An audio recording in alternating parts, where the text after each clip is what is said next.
Difficulty क्या है, देखो डायग्राम में है, प्योर और ड्राई मेंटेन नहीं कर सकते, 1 atm प्रेशर मेंटेन करना मुश्किल है ना, और 1 मोलार मेंटेन करना भी मुश्किल है, तो वो इस वजह से ये इनके अंदर डिफिकल्टीज है, ये भी लिख सकते हो आप।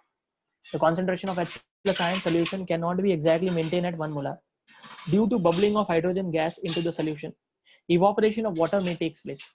This result in changing the concentration of solution. In short, आपको इतना याद रखना, 1 molar concentration maintain करना मुश्किल है, ठीक है। हाइड्रोजन गैस इलेक्ट्रोड करके बताया, hydrogen gas electrode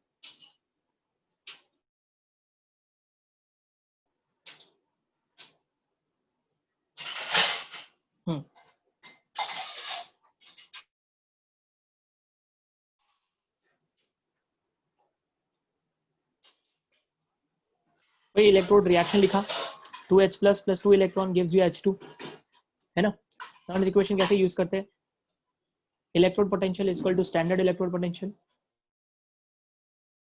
upon n होता है, n 2 होगा, concentration of product अपॉन concentration of reactant और pressure of reactant। तो हमारे यहाँ पर आप देख सकते हो इसके अंदर प्रेशर है, मैंने आपको बोला है जब कभी भी प्रेशर या कॉन्सेंट्रेशन कोई भी टर्म होगा आपको उसको लिखना है, तो यहाँ पे प्रेशर है तो आप यहाँ पे प्रेशर लिखोगे हाइड्रोजन का जो भी दिया होगा, ठीक है। नॉर्मली 1 atm होता है ना। उन्होंने ऊपर क्वेश्चन में दिया भी है कि अगर hydrogen gas differ from the unity, मतलब अगर एक नहीं हुआ तो आपको फाइंड करना हो, तो अगर क्वेश्चन में अलग प्रेशर सॉल्व करने के लिए काम का है, क्योंकि अगर नॉर्मली 1 लेते हैं, है ना, प्रेशर भी 1 लेते हैं और कॉन्सेंट्रेशन भी 1 लेते हैं, अगर आप ये होता है कि पूरा टर्म 0 हो जाएगा टू E नॉट H2 और E नॉट H2 ऑलरेडी 0 होता है, तो फाइंड करने में कोई मतलब ही नहीं है ना, फाइंड करने के पीछे कोई लॉजिक ही नहीं बनता फिर, है ना। तो जब कभी भी, इसीलिए उन्होंने ऊपर लिखा भी है, अगर आपको क्वेश्चन दिया जिसमें value differs from the unity, अलग प्रेशर दिया है, अलग कॉन्सेंट्रेशन दिया, तो ये इक्वेशन काम का है, ठीक है ना। तो आप यहाँ पर वैल्यू रखोगे और फाइनली आपको पता है कि ये तो 0 होता है, स्टैंडर्ड तो वैसे ही 0 होता है, तो इस तरह से आप EH2 निकाल सकते हैं। आगे क्या आएगा, नेगेटिव में आंसर है, मतलब माइनस ऑफ 0.0592 अपॉन 2, और ये पूरा इक्वेशन। बट ये इक्वेशन तभी काम का है, मैं वापस बोल रहा हूँ, जब कभी भी आपको वैल्यू 1 से अलग दी हुई है, क्योंकि अगर 1 दी तो अभी आपको मैंने प्रूव किया है, तो फिर 0 ही आएगा सब, समझा।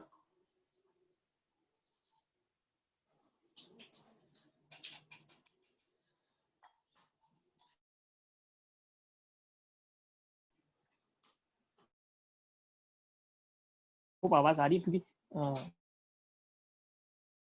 तो क्लियर आवाज सुनाई दे रही है ना, अगर ऐसा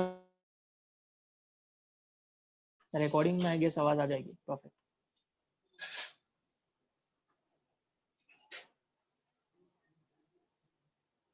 ठीक है, 1 मिनट,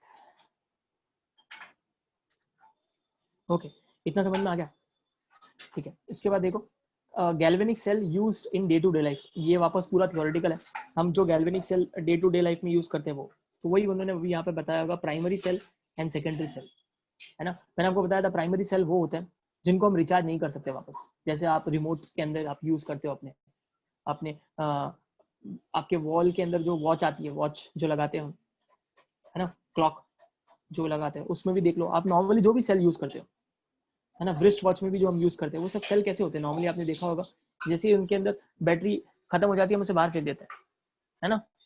कुछ से देखते हैं नॉर्मली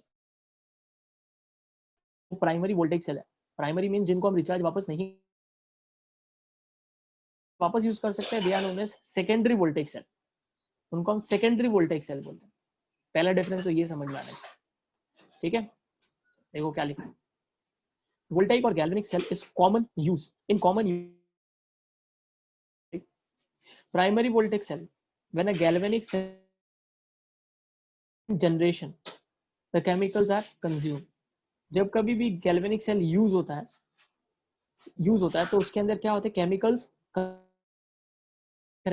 वो सब क्या है, वो जब सेल यूज हो रहा है, तो अगर सारे केमिकल्स कंज्यूम होंगे तो धीरे धीरे उसका क्या होता है, पोटेंशियल कम होते जाता है, कम होते जाता है, कम होते जाता है ना। एक टाइम आएगी उसका पोटेंशियल एकदम से जीरो हो जाएगा। क्यों? सेल रिएक्शन अभी हो ही नहीं सकता है ना, सेल रिएक्शन पूरी तरह से स्टॉप हो जाएगा। तो वही लिखा है कि when a galvanic cell discharges, जब वो डिस्चार्ज होता है during current generation, the chemicals are consumed. In primary voltaic cell, once the chemicals are completely consumed, the cell reaction stops. The cell reaction cannot be reversed even after reversing the direction of current flow, और इन sales को recharge वापस नहीं कर सकते। Most familiar example is dry cell. As it is आपको लिख के आना है, क्वेश्चन एग्जाम में आएगा तो 1 मार्क के लिए आएगा प्राइमरी वोल्टेज सेल। आपको सिर्फ इतना लिखना है कि वो सेल्स जिनको हम रिचार्ज वापस नहीं कर सकते, जिनके अंदर एक बार केमिकल्स यूज हो गए तो रिएक्शन स्टॉप हो जाता है, ऐसे को हम लिखना है। Example is dry cell. ठीक है, सिंपल, समझ में आया?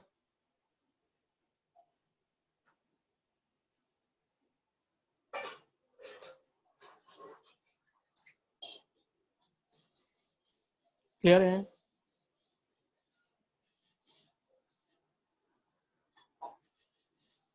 ओके, चलो secondary voltage cell. Secondary voltage cell, in secondary voltage cell, secondary voltage cell में क्या होता है ना, समझो ये वाला रिएक्शन है, हाइपोथेटिकली बता रहा हूँ, ये तो हाइड्रोजन का रिएक्शन है बट ऐसे हाइपोथेटिकली बता रहा हूँ। समझो ये रिएक्शन हो रहा है किसी सेल में, 2H plus plus 2 electron gives hydrogen gas. ठीक है, तो सेकेंडरी वोल्टेज सेल की क्या खासियत है कि हमें सेल को चलाने के लिए ये केमिकल चाहिए इनिशियली, है ना, ये केमिकल चाहिए, इसीलिए तो फिर ये 2 इलेक्ट्रॉन लेगा और ये प्रोड्यूस होगा और फिर कोई पोटेंशियल जनरेट होगा। तो हमें चाहिए क्या, ये चाहिए तो सेल चलेगा। बट प्राइमरी में क्या होता है ना कि जो चाहिए ये चाहिए होता है, पर ये किस में कन्वर्ट हो जाता है, इसमें प्रोडक्ट में कन्वर्ट हो जाता है।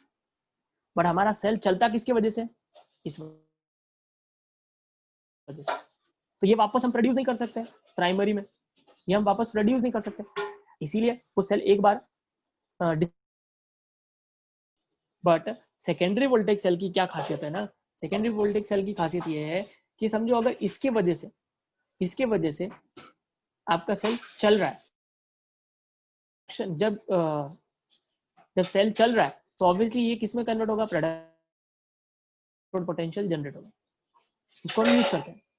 अब क्या होता है ना, इसको हम वापस रिचार्ज कर सकते, बाहर से हम करंट सप्लाई करेंगे ताकि ये बैटरी जो है ये पोटेंशियल जनरेट करती है 2 वोल्ट, हम बाहर से 2 से ज्यादा वोल्ट सप्लाई करेंगे। अगर हम रिवर्स हो जाएगा, रिएक्शन रिवर्स हो जाएगा। अब आप सोचो ये इसके वजह से बैटरी नहीं चल रही थी क्योंकि ये पूरा यूज हो चुका था, बट अगर मैं रिवर्स कर दूं इसको, वापस रिवर्स करूंगा तो वापस रिएक्टेंट बन जाएगा और बैटरी वापस चलने लगेगी। तो सेकेंडरी की खासियत ये है कि उसको हम क्या कर सकते हैं, बाहर से करंट सप्लाई करके रिएक्शन को रिवर्स कर सकते हैं, और रिएक्शन को अगर हम रिवर्स करेंगे तो हमें जिसकी वजह से सेल चल रहा था वो वापस जनरेट हो जाएगा, ऐसे को बोलते हैं हम सेकेंडरी वोल्टेज सेल। समझ में आया? मैंने इसको एग्जांपल लेके समझाया, आपको समझ में आया क्या? या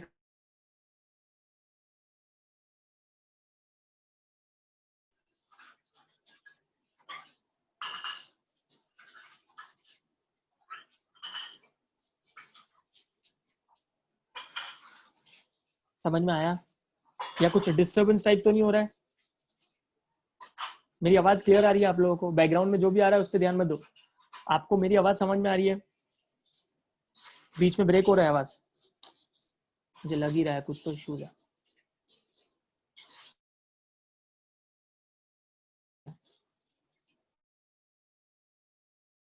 कर रहा हूँ at any point of time,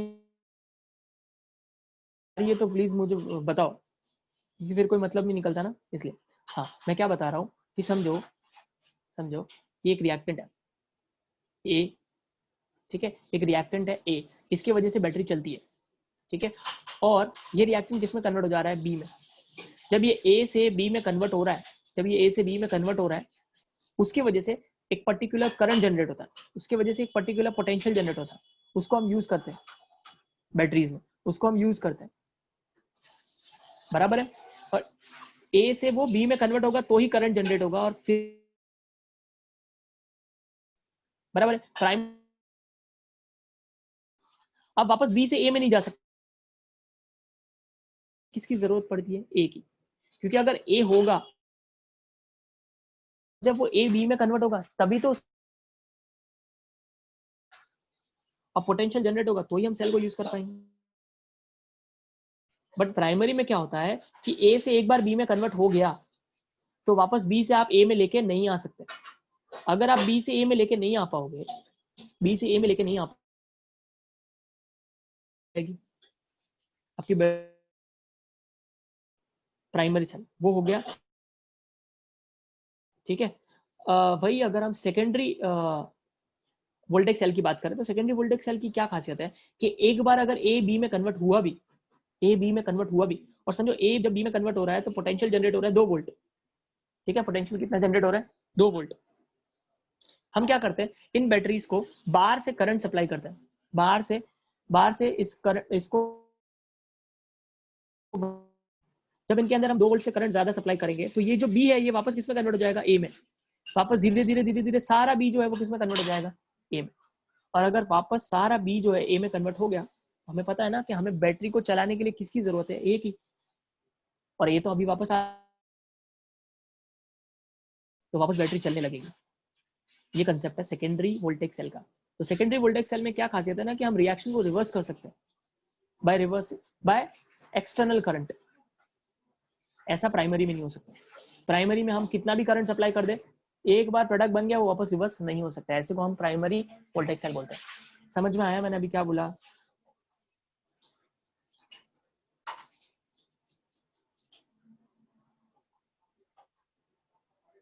ठीक है, ये कंसेप्ट है प्राइमरी और सेकेंडरी का। तो देखो प्राइमरी और अभी देखो सेकेंडरी क्या है। चलो मैं कब से बोल रहा हूँ, आप पढ़ो इतना।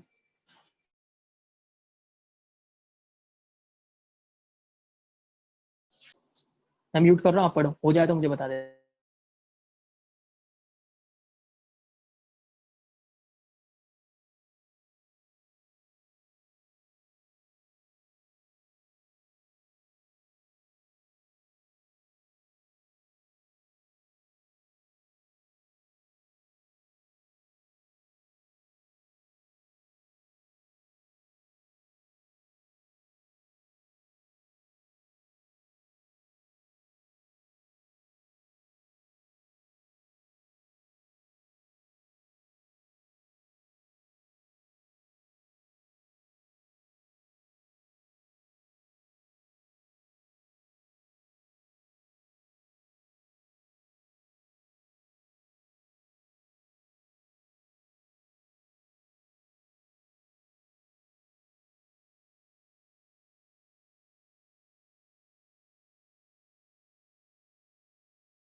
ओके,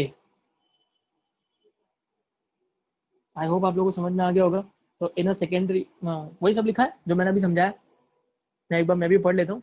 मैं ऐसे ही पढ़ रहा हूँ, बोल के नहीं पढ़ रहा हूँ, ठीक है।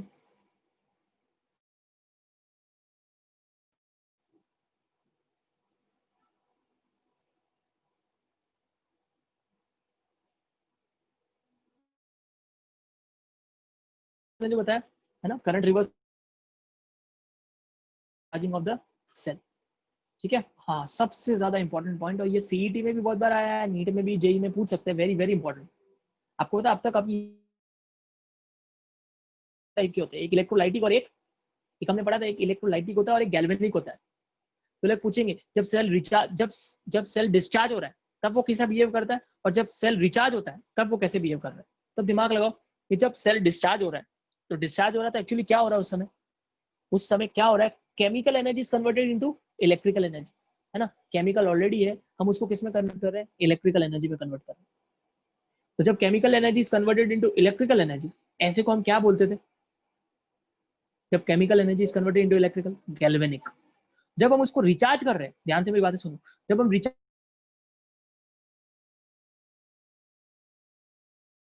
मतलब है जब रिचार्ज कर रहे हैं तब electrical energy is converted, electrical energy is converted into chemical energy, that is no. दिमाग लगाना अपना अच्छे से। ड्यूरिंग डिस्चार्ज, डिस्चार्ज के दौरान वो कैसा बिहेव करता है, गैल्वेनिक सेल की तरह,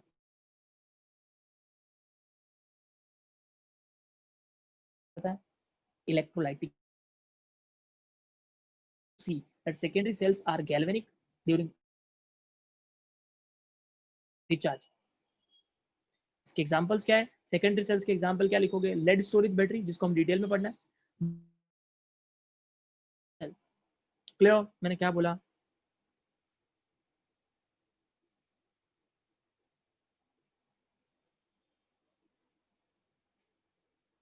अगर आपके कंसेप्ट क्लियर है तो आपको रट्टा करने की जरूरत ही नहीं है कि कहाँ पर वो गैल्वेनिक की तरह बिहेव कर रहा है, कहाँ इलेक्ट्रोलाइटिक। अगर आपके कंसेप्ट अच्छे नहीं तो रट्टा करके जाओ, फिर मैंने समझा दिया, आई होप क्लियर है। यहाँ पे एक ही मैसेज आया सिर्फ, बाकी लोग को नहीं समझा। हाँ देखो वापस बता देता हूँ, ओके ठीक है। बोल रहे वापस क्या सीखा था कि सबसे पहले क्या होता है, नॉर्मली हम जब बैटरी यूज कर रहे हैं अभी, अब जब भी आप घर पे कोई भी रिमोट रिमोट सेल जो भी चला रहे हो आप, टीवी का रिमोट, ऑलरेडी केमिकल्स बना हुआ है, वो केमिकल किस में कन्वर्ट हो रहा है, इलेक्ट्रिकल एनर्जी, इसीलिए तो आप रिमोट को ऑपरेट कर पा रहे हो। तो जब कभी भी chemical energy is converted into electrical energy, ऐसे को हम क्या बोलते थे, गैल्वेनिक सेल। जब सेल डिस्चार्ज होते जा रहा है तब क्या हो रहा है, एक्चुअली केमिकल एनर्जी किस में कन्वर्ट हो रही है, इलेक्ट्रिकल एनर्जी में। और केमिकल एनर्जी जब कभी भी इलेक्ट्रिकल एनर्जी में कन्वर्ट होती है, it is known as galvanic cell, है ना। तो वही वही क्या, जब आप वापस रिचार्ज कर रहे हो तो आपने क्या पढ़ा अभी ऊपर, आपने, मैंने आपको पैराग्राफ पढ़ने बोला था अभी, कि जब आप रिचार्ज कर रहे हो तो आप बाहर से वापस करंट देते हो, उसको सप्लाई करते हो, एक्स्ट्रा वोल्टेज सप्लाई कर दो।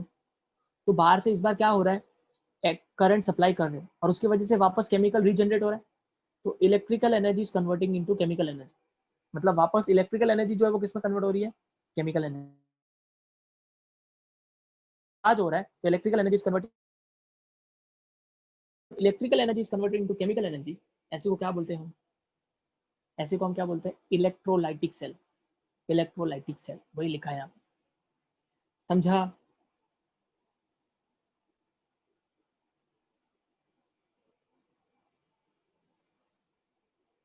ठीक है, तो ये हो गया हमारा। और इसके एग्जाम्पल, तो एग्जाम में आपको 1 मार्क के लिए ये दोनों आ सकते हैं, प्राइमरी सेल 1 मार्क के लिए आ सकता है, सिर्फ सेकेंडरी सेल 1 मार्क के लिए आ सकता है। तो जो भी आपको समझ में आया उतना खुद,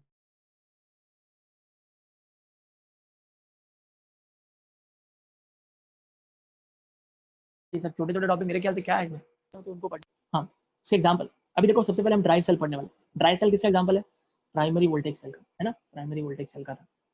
dry cell is also known as Leclanche's cell, Leclanche's cell भी बोलते हैं उसको। तो एग्जाम में अगर आए ड्राई सेल के बाद तो दोनों का मतलब एक ही है। ये क्वेश्चन अगर आएगा सेल के बारे में लिखने बोले तो आपको कंस्ट्रक्शन लिखना है, आपको सेल रिएक्शंस लिखने हैं, ठीक है। सेल रिएक्शन के अंदर वही सब आ जाते हैं, oxidation at anode, reduction at cathode and net cell reaction, सब कुछ आ जाता है। सेल रिप्रेजेंटेशन लिखना होता है, ठीक है, सेल रिप्रेजेंटेशन नहीं दिया बट लिखना होता है। और यूजेस अगर आपको आए तो ठीक है, नहीं भी लिखोगे तो भी चलेगा। Main cell reaction, cell reaction के अंदर 3 हिस्से हैं, और सेल रिप्रेजेंटेशन इन्होंने दिया नहीं है, बट सेल रिप्रेजेंट, ठीक है।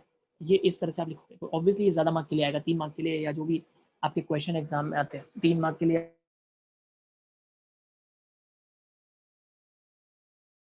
डायग्राम सबसे ज्यादा इंपॉर्टेंट, जब कभी भी ऐसा कोई क्वेश्चन आता है डायग्राम बना के आओ। डायग्राम बना के आओगे ना, हर वो क्वेश्चन जिसमें आपको लगता है पॉसिबिलिटी है डायग्राम बनाने की, उसमें हमेशा डायग्राम बना के जरूर आओ। ज्यादा तो लगे हाँ यार डायग्राम में सब लिखा तो है जो है, तो वैसे ही मार्क्स दे देगा, ये ध्यान जरूर रखना। ओके, तो ड्राई सेल और लेक्लांचे सेल, देखते हैं क्या लिखा है इसके बारे में।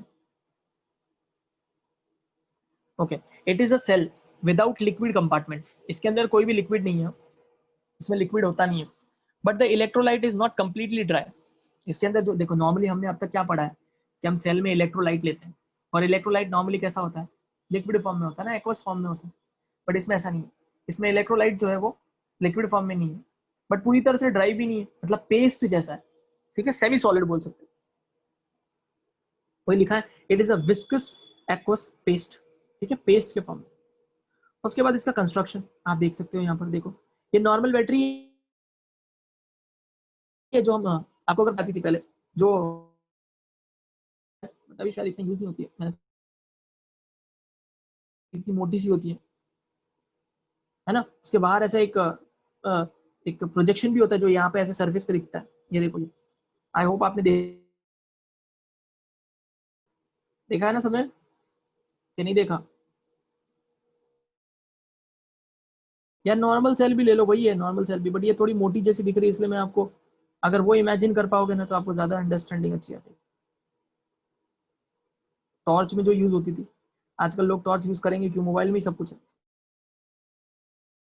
रिप्लेसमेंट है।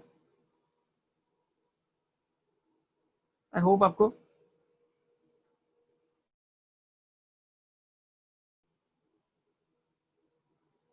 चलो ठीक है। हाँ तो अब इसको देखो ध्यान से, आप जो बैटरी घर पे लेके आते हो, एवररेडी है जो भी है लेके आते हैं ना, है ना, वो जो भी बैटरी आप यूज करते हैं रिमोट में भी यूज कर रहे हैं, समझो वो पतली वाली है, पर ठीक है, तो उसके बाहर जो एवररेडी जो लिखा रहता है जहाँ पर, वो तो बना हुआ रहता है, वो आपको देखो यहाँ पर किससे बना होता है, जिंक से, देखो लिखा भी है जिंक कंटेनर, वो जिंक से बना हुआ होता है, और वो कैसा होता है, नेगेटिवली चार्ज होता है। देखोगे इस प्रोट्यू, एक बड़ा ये देखो यहाँ पे जैसे दिख रहा है ये वाला, ये पोर्शन, ये हर एक सेल में दिखते हैं हम। और बचपन में कुछ लोग तो ऐसे सेल को ब्रेक कर, कुछ लोग बहुत मस्ती रहती है जिनको, वो लोग सेल को तोड़ फोड़ के भी देखते हैं अंदर से, तो कोयला जैसा मिलता है काला काला, है ना, तो ये जो सेंटर में देखते हो क्या है, paste of carbon and MnO2 उसके अंदर है। वो बीच में जो है एकदम बीचों बीच, वो क्या है, ग्राफाइट रॉड है।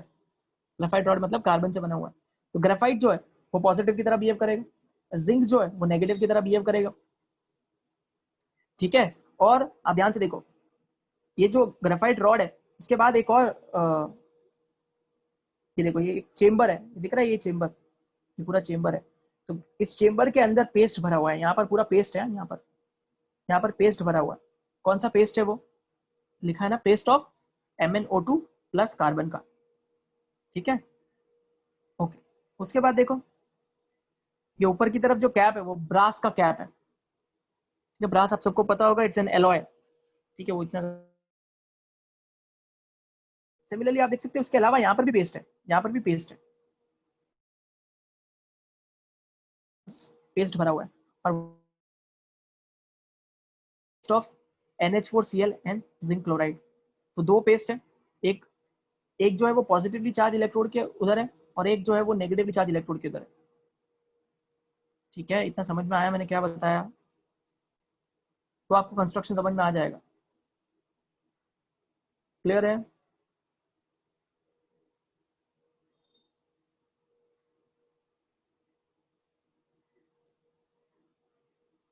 ओके, ठीक है, अब देखो कंस्ट्रक्शन, इसके अलावा एक और चीज है, दैट इज पेपर स्पेसर। वो एक जो जिंक का कंटेनर है, उसके और पेस्ट के बीच में एक पेपर है, स्पेसर, ठीक है, एक पेपर जैसा कुछ रखा रहता है, ओके। अब देखो क्या है, the container of the cell is made up of zinc which serve as an anode. It is lined from inside with a the porous paper to separate it from the other material. आपको एक paper मिलेगा जो separate करता है अंदर के material को zinc से, क्या porous paper. An inert graphite rod in the center of the cell immersed in the electrolyte paste serve as a cathode. जो सेंटर में आप देख सकते हो ब्लैक कलर का जो एकदम सेंटर में dark black, that is graphite rod which act as a cathode, acts as a cathode. और उसके आजू बाजू पेस्ट था वो इलेक्ट्रोलाइट की तरह बिहेव करता है. ठीक है. It is surrounded by a paste of manganese dioxide MnO2 and carbon black. ठीक है. The rest of the cell is filled with an electrolyte. It is a moist paste of ammonium chloride that is NH4Cl and zinc chloride ZnCl2. Some starch is added to the paste to make it thick. सिर्फ उस paste को thick करने के लिए थोड़ा बहुत starch भी add किया जाता है. ये पॉइंट नहीं भी लिखोगे तो चलता है, वैसे कोई इतना भी जरूरी नहीं है. मेन आपको ये सारी चीजें लिखनी है जो आप डायग्राम में बताते हो. ठीक है. so that it cannot be leaked out. Obviously paste एकदम thick होना चाहिए. The cell is sealed at the top to prevent drying of the paste by evaporation of moisture. है ना. अंदर पेस्ट है तो थोड़ा बहुत तो पानी होगा.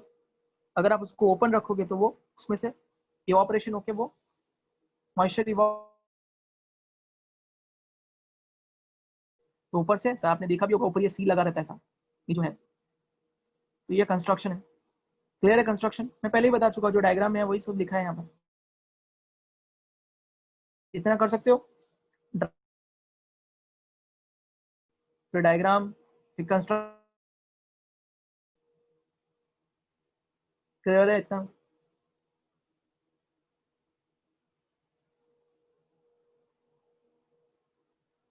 जिसको शॉर्ट कर, जिसको नोट्स बनाने की अच्छे से आता है ना वो लोग शॉर्ट भी कर सकते हैं इस क्वेश्चन. डायग्राम बना दिया. कंस्ट्रक्शन में कैसे लिख सकते हैं. एनोड लिखा. एनोड में क्या लिख दोगे, किससे बना हुआ है, जिंक. उसके बाद नीचे क्या लिखोगे, इलेक्ट्रोलाइट क्या लिखोगे, इसका क्या इलेक्ट्रोलाइट है, MnO2 एंड कार्बन ब्लैक. तो कैथोड कौन है, इनर्ट कौन सा पेस्ट भरा हुआ है वो लिखोगे, है ना. फिर कुछ पॉइंट सेपरेशन का.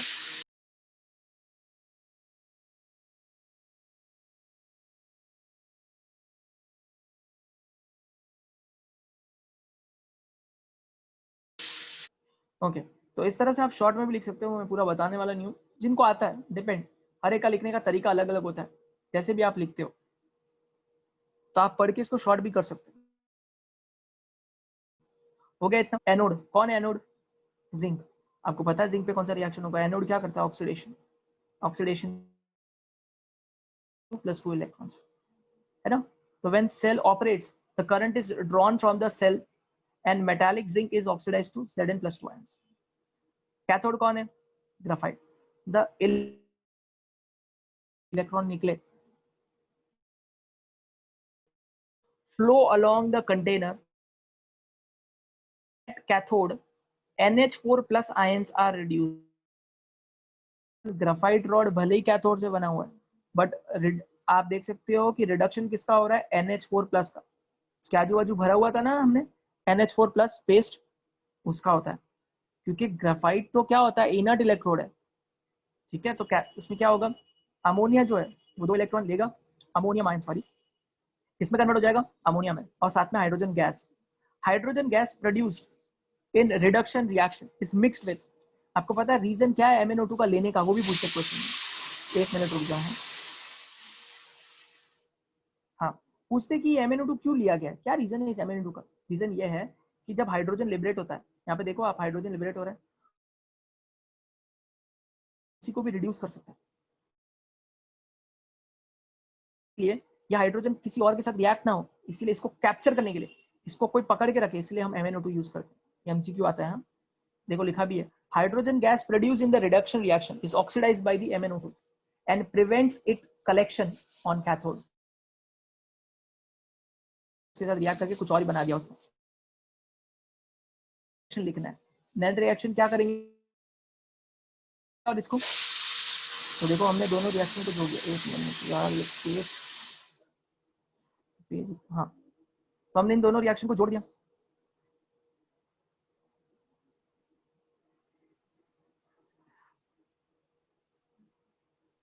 एक मिनट, हाँ क्या क्या यूज हुआ है नेट सेल रिएक्शन में, क्या क्या आएगा देखो। हाँ, पहले हमने इन दोनों रिएक्शन को जोड़ा है। एक और चीज बता दो, पहले हमने इन दोनों रिएक्शन को जोड़ा है। इसको जोड़ोगे तो क्या आएगा, ये इसके साथ कैंसिल हो जाएगा, सॉरी हाँ देखो यहाँ पर, ये हाइड्रोजन इसके साथ कैंसिल हो जाएगा, ये दोनों, इससे पूरा नेट, इन दोनों की वजह से एक रिएक्शन बनेगा, कैथोड रिएक्शन। अभी भी नेट सेल रिएक्शन ही बोल रहा हूँ, नेट कैथोड रिएक्शन है। तो ये दोनों यहाँ पर कौन कौन हो जाएंगे, तीन ये चीज आ जाएगी और तीन ये कैथोड रिएक्शन। अब ये जो नेट कैथोड रिएक्शन, इसको हम किसके साथ जोड़ेंगे, इसके साथ, तो वापस क्या होगा, वापस क्या होगा, इलेक्ट्रॉन, इलेक्ट्रॉन कैंसिल हो जाएंगे।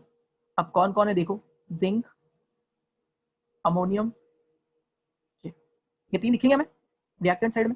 प्रोडक्ट साइड में क्या दिखेगा, Zn+2, अमोनिया, और ये तीन दोनों आप देख सकते हो, वही है देखो, ammonium MnO2, ammonium MnO2,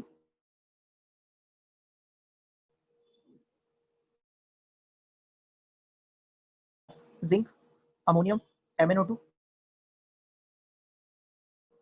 ammonia, ये चार चीजें वही होगी प्रोडक्ट में, Zn+2, Mn2O3, अमोनिया, वाटर। ठीक है, तो क्योंकि कैथोड के अंदर दो रिएक्शन है, ये दो रिएक्शन है, तो पहले इन दोनों का नेट रिएक्शन लिखना पड़ेगा, और वही है ये नेट रिएक्शन, ये नेट कैथोड रिएक्शन, ये वाला ये नेट कैथोड रिएक्शन। और फिर इस नेट कैथोड रिएक्शन को हमने एनोड रिएक्शन के साथ जोड़ के हमने क्या बनाया फाइनली, नेट सेल रिएक्शन। तो थोड़ा कॉम्प्लिकेटेड जरूर है, इसीलिए एग्जाम, और एग्जाम में क्वेश्चन भी आता है ट्राई सेल, तो इसकी प्रैक्टिस अभी से होनी चाहिए, इस ट्राई करनी पड़ती है। बाकी सारी चीजें कंसेप्चुअली सिखाइए, कंडक्टिविटी, नॉन इक्वेशन, वो सब तो क्या है न्यूमेरिकली आता है। ठीक है, ओके, इतना समझ में आ गया। इसके अलावा क्या होता है, आप देख सकते हैं यहाँ पर फिर भी, अब ये हमारा नेट सेल रिएक्शन है। अब नेट सेल रिएक्शन में भी अमोनिया गैस रिलीज हुआ है, ठीक है, अमोनिया एक्वस दिखाती है,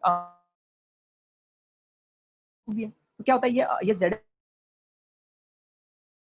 तो वो भी आपको लिखना है, देखो कोऑर्डिनेशन कंपाउंड वाला एक कॉम्प्लेक्स बन जाएगा। तो देखो क्या लिखा था, अमोनिया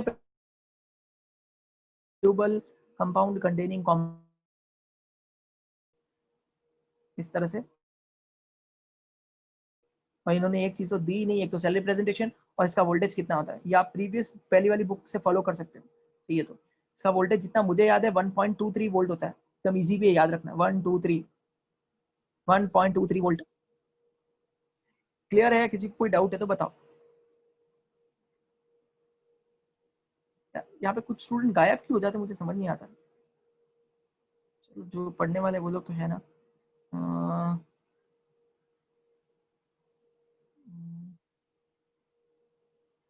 कौन कौन दिख रहे हैं इसमें, कौन कौन, 1 2 3 4, ठीक, समझ में आ गया। ठीक है, तो ये मैंने समझाया, ठीक है, आपको एक बार रीड भी करना है। ठीक है, तो मैं क्वेश्चन पूछूंगा अगले क्लास में, तो प्लीज प्रिपेयर हो क्या ना। अभी चैप्टर खत्म होने आया, तो मैं कभी भी कुछ भी पूछ सकता हूँ। अगर आपको नहीं आ रहा है तो फिर आपका ही इंप्रेशन डाउन होगा, और बुरा भी लगता है फिर कि इतना मेहनत करके समझाया और पढ़ा नहीं आप लोगों ने बराबर से। ठीक है, तो प्लीज इतना पढ़ लेना, और इसको इसको भी आप वन टाइम लिखोगे, ड्राई सेल को कैसे लिखोगे मैंने समझा दिया। को इसको शॉर्ट, ये तो आप देख के भी लिख सकते हो, ठीक है, इसको आप क्या करोगे, देख के बुक लेके बैठो और तरीके से शॉर्ट करके लिखो। पहले एक बार पढ़ लो, फिर खुद से लिखने की ट्राई करना सेल रिएक्शन। हो सके तो सेल रिएक्शन 2 बार लिख दो, या फिर उतनी बार लिखो जितने में आपको याद हो जाए, या आपके ऊपर है। अगर आपको एक बार में याद हो जाए आप एक बार लिखो, आपको 3 बार में याद होता है आप 3 बार लिखो, या आपके ऊपर, मैं छोड़ता हूँ। ठीक है, समझ में आया।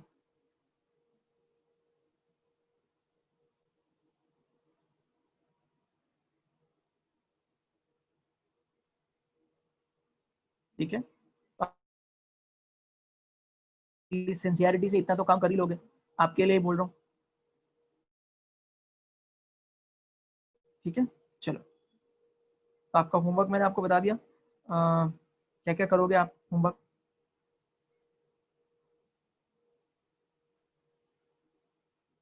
क्या होमवर्क बोला है मैंने? एक तो स्टैंडर्ड हाइड्रोजन इलेक्ट्रोड के बारे में लिखोगे, है ना।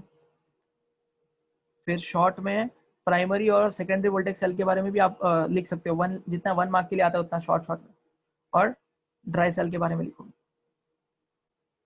ठीक है, चलो बाय।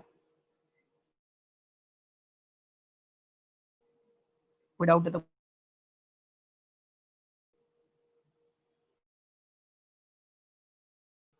कोई डाउट किसी को?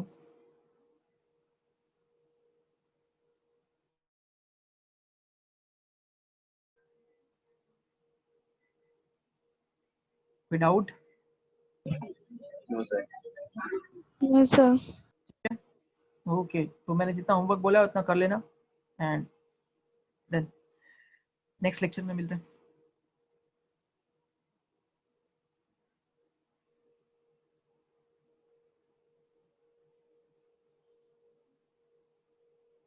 Bye bye sir. Bye sir. Bye bye.